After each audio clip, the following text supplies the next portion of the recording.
Hello, I'm Aubrey Shepard, and this is the 26th of March 2012.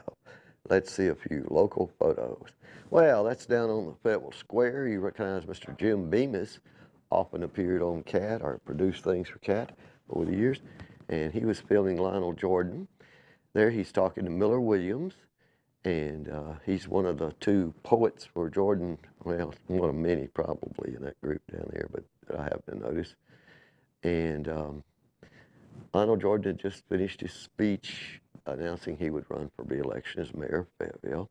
There's Bill Mahler. He's part of the Friends of Lionel Jordan, going back to his Ward 4 days way back. And there's a family group, and there's some other folks you know probably from Buell at Ward 4 meeting tonight. Well, this will be a week later, but when you see it, but anyhow, you will see one of those, the lady in the middle of that previous picture, and there's Steve Clark, president of the Chamber of Commerce with Lionel. There's Diane and Lionel together after the speech, and she's a very loyal wife who still continues to work at her job she had before and try to keep up with Lionel. And there again we see Lionel with a poet, and that's John Rule. John Rule's the guy that lived out in the National Forest area for 40 years and knows how to live off the land and understands sustainability from ground up. And he has a house with a sod roof that he and his father built 40 years ago, and he and his wife lived out there until she passed away in 2009, I guess. Okay, that's a red-tailed hawk. I know it's big enough to look like an eagle, isn't it? And you see maybe that coloration, two different pictures, a little adjustment and cropping to get them even that good. That guy was flying pretty high. He was over the west side of World Peace Wetland Prairie, not far from that scene right there, which is a hilltop prairie. That's Absher Heights, and it's just across from the high school in the south part of the university campus, just across Martin Luther King. And it's a hillside that's about to be developed, and it's a place that's got lots of native wildflowers and very delicate environment.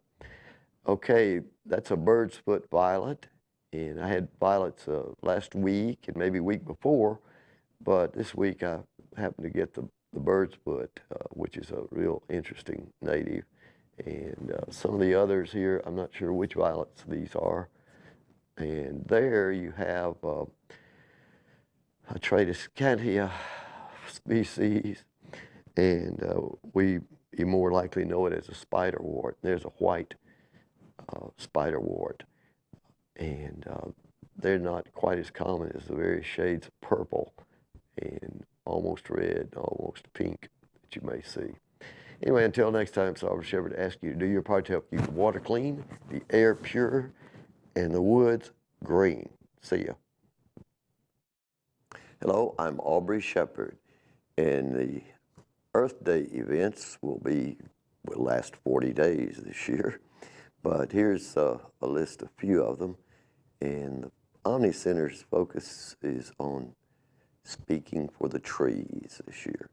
So you'll see these posters here and there around town, and Earth Day at World Peace Wetland Prairie will be on the 15th this year, April. But Wednesday, April the 7th is the first tree event with Omni. Let's see some local pictures, things going on this week. Well, that's Mary and Jack White, and their land was adjacent to a place where the bedrock was fractured for natural gas production, and Jack gave a presentation on Wednesday, the 28th of March, and today's the 29th as we record, and it was pretty powerful.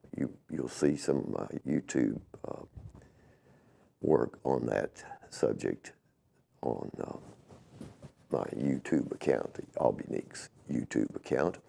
That's a storm drain in South Fayetteville, and you see the vegetation growing out of the mouth of that storm drain.